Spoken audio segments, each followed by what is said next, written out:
Vamos falar sobre inflação, um assunto de importância vital para o país. O programa de metas de inflação, que o Brasil adota desde 1999, ele nasceu na Nova Zelândia em 1995, numa experiência muito interessante, em que iniciou-se na prática e depois veio para a vida acadêmica. Com o sucesso da Nova Zelândia, o programa foi adotado em vários países, Suécia, Israel, Alemanha, Grã-Bretanha, entre outros. E em 1999, mais precisamente 21 de junho de 1999, ele foi adotado no Brasil quando Armínio Fraga era presidente do Banco Central na era FHC. O programa de metas de inflação no Brasil foi criado nos moldes do programa britânico de metas de inflação, que tem como característica a responsabilidade do presidente do Banco Central de manter a inflação dentro da meta, que é de 4,5%, com uma banda de 2 pontos percentuais, ou seja, a inflação no Brasil deve ficar entre 4,5% e, no máximo, 6,5%. Caso ela ultrapasse esse teto de 6,5% em um ano, o presidente do Banco Central deve, publicamente, escrever uma carta ao ministro da Fazenda, justificando as razões pelas quais a meta não foi cumprida. Essa carta é publicada, e as cartas anteriores estão disponíveis no site do Banco Central. Uma coisa muito interessante, inclusive, de ler. Por que a inflação é tão importante? Por que o controle da inflação é tão importante? Veja, se você entrar no site do Banco Central, a primeira coisa que você vai ver é que a prioridade, a função, o objetivo principal do Banco Central é ser o guardião da moeda nacional, o guardião do poder de compra da moeda nacional. Ou seja, traduzindo o economês para o português, é fazer com que o salário do trabalhador não perca o seu poder de compra. Ora, como é que o poder de compra do salário pode cair? Aumentando os preços. Você recebe um salário X, os preços estão P. Se esse preço aumentar, esse seu salário X vai comprar menos bens, evidentemente.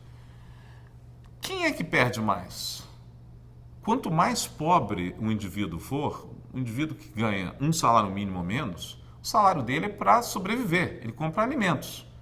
Se ele tem uma inflação de 80% ao mês para encarar, ele vai comer cada vez menos. Se a inflação é de 4,5%, é claro que a situação é bem melhor. Algumas pessoas podem indagar, não, mas a hiperinflação nunca vai voltar. Não se deve brincar com essas coisas. O papel do Banco Central é cuidar da inflação com um instrumento de política monetária que é a taxa de juros Selic. A inflação no Brasil responde fantasticamente bem a oscilações da taxa Selic, ou seja, quando o Banco Central aumenta a taxa de juros Selic, de fato a inflação cede, e não há porquê a inflação no Brasil estar acima do teto da meta, como ela está nos últimos 12 meses, que ela ultrapassou o teto da meta de 6,5%. Ou seja, o Banco Central do Brasil está, a meu ver, atrasando suas ações de política monetária contracionista.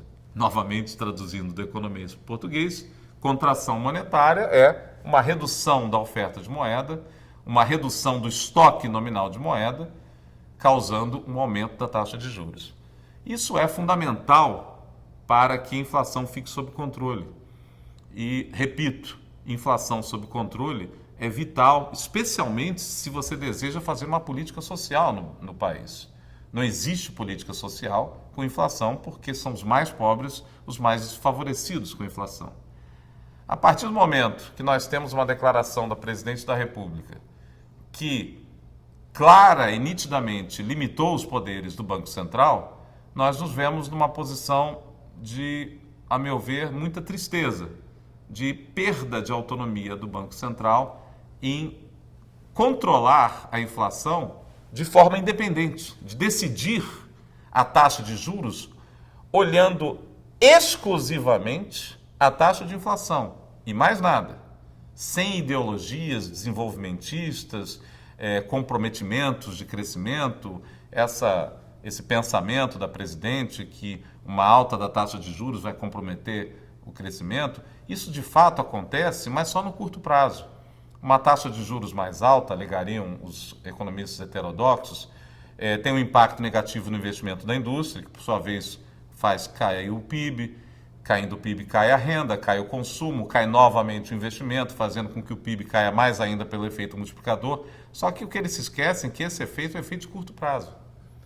No médio e no longo prazo, a tendência é o pleno emprego, o que o Brasil, tudo indica, está, se não nele, muito próximo.